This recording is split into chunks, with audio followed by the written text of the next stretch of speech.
আসসালামু আলাইকুম। আশা করি আপনারা সবাই ভালো আছেন। আজকে আমরা যাচ্ছি ঠিক 25 বছর পর এক রাত কাটাতে আমাদের গ্রামের বাড়িতে, যেখানে শৈশব কৈশোর কাটছে। আমার আব্বুর শৈশব কৈশোর যৌবন, আমার ঠিক 12 বছর পর্যন্ত যেখানে ছিলাম।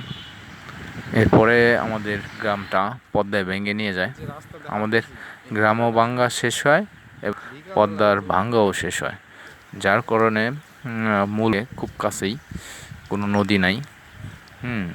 তো খুব যাওয়া, তারপরও মূল ভূখণ্ড থেকে এক এক কিলোমিটারের ভিতরে যেতে হয়।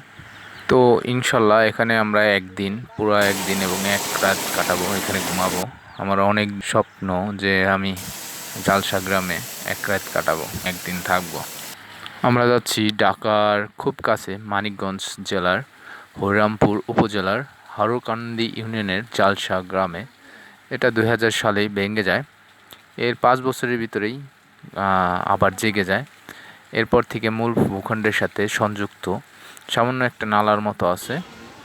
তো আমাদের বর্তমান বাসা থেকে কাছের স্ট্যান্ড হলো ধামরাই ডুলিবিটা থেকে আমরা গাড়িতে উঠবো।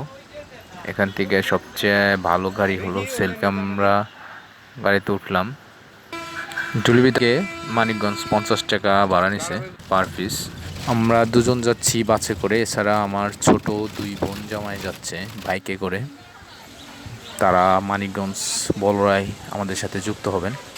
মানিকগঞ্জ পৌঁছাতে আমাদের 40 মিনিট সময় লাগছে। নেমে রাস্তা পার হয়ে বাম সাইডে যাওয়ারে আমরা একটা সিএনজিতে উঠি। সিএনজি থেকে সরাসরি আপনার বালির ট্যাক যাব। বালির ট্যাক 60 টাকা করে ভাড়া নেয়, রেগুলার 60 টাকা। তো আমরা এসিতে উঠলাম 60 টাকা ভাড়া নিয়ে। যারা কখনো মানিকগঞ্জ আসেননি তারা কখনো জানবেন না যে মানিকগঞ্জ শহরটা আসলে কত গোছানো পরিচ্ছন্ন এবং চারদিকে সবুজ আর সবুজ। রাস্তাঘাট অনেক মাশাআল্লাহ অনেক ভালো, এবং মানিকগঞ্জ শহরটা আসলে অনেক সুন্দর। এবং রাস্তার দুই পাশে অনেক সুন্দর সবুজ আর সবুজ নদী। বেশিরভাগ রাস্তার সাইডে এই নদী বর্ষাকালে ভরা থাকে, লাগে। আমি যদিও গত 25 বছরে সর্বোচ্চ 2-3 বার আসছি, তাও জায়গায় আমার মামার বাড়ি ফুফার বাড়ি, কিন্তু চরে ওইভাবে যাওয়া হয় নাই। এই প্রথম যাচ্ছি থাকবো বলে। এই ব্রিজটা হলো মানিকগঞ্জের বালিরটেক ব্রিজ। অনেক সুন্দর একটা নদী বয়ে চলছে। ব্রিজটা রিসেন্টলি হয়েছে, এর আগে এই নদীতে কোনো ব্রিজ ছিল না। ফেরি পারাপার হতো, বাস ট্রাক সব ফেরি পারের মাধ্যমেই পার হতো। যাই হোক, যোগাযোগ ব্যবস্থা অনেক উন্নত হয়েছে। এটা সব জায়গা, বাংলাদেশের সব জায়গায় হয়েছে। পার হলেই বালিরটেক স্ট্যান্ড।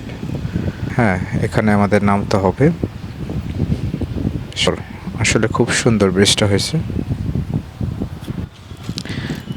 এই সিএনজি থেকে আমরা এখন নামবো, কারণ সিএনজি বালিরটেক পর্যন্তই যায়। এরপরে আমরা অটোতে উঠবো। অটোতে নয়ারহাট। এখানে অটো পাওয়াটা খুব ইজি, ডাকলেই চলে আসে। তো এই অটোতে আমরা উঠলাম। এই অটোতে আমরা নয়ারহাট পর্যন্ত যাব। এই মানিকগঞ্জ আসলে পুরাটাই সবুজে ঘেরা, চারদিকে সবুজ ক্ষেত খামার। দৃশ্য উপভোগ করতে করতে আমরা নয়ারহাট চলে আসলাম। নয়ারহাট একটা অনেক বিখ্যাত একটা বাজার। এটা রবিবার বসে। আমি ছোটবেলায় আসতাম বাজার করতে। এখানে আমার আব্বুর বন্ধুর সাথে দেখা হয়ে গেল। আব্বুর একসাথে পড়াশোনা করতেন বোয়ালি স্কুল। তারা দুজন গল্প করতে থাকলো, কারণ এখান থেকে আমরা একসাথে যাব। ছোট 2 বোন জামাই আসবে, তার আসার জন্যে আমরা ওয়েট করতে থাকলাম। আব্বু তার বন্ধুর সাথে গল্প করতেছে। এটা হলো নয়ারখোলার গরুর। এখানে সাপ্তাহিক রবিবার গরু বসে।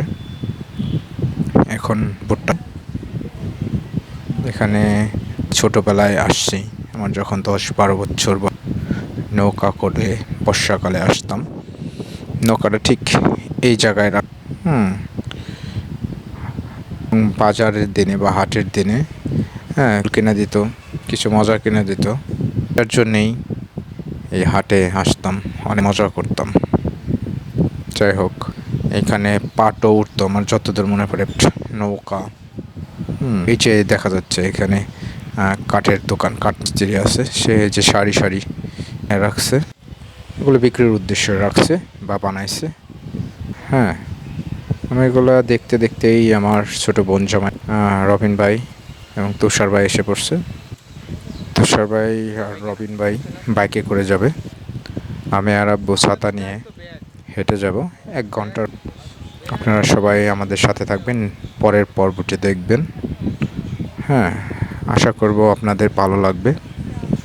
9টা 10টা 11টা 12টা 13টা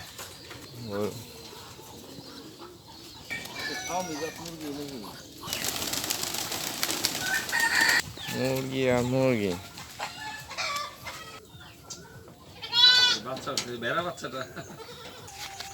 তুই বয়স নাই মানুষের হাঁস চুরি করে আনলে কিন্তু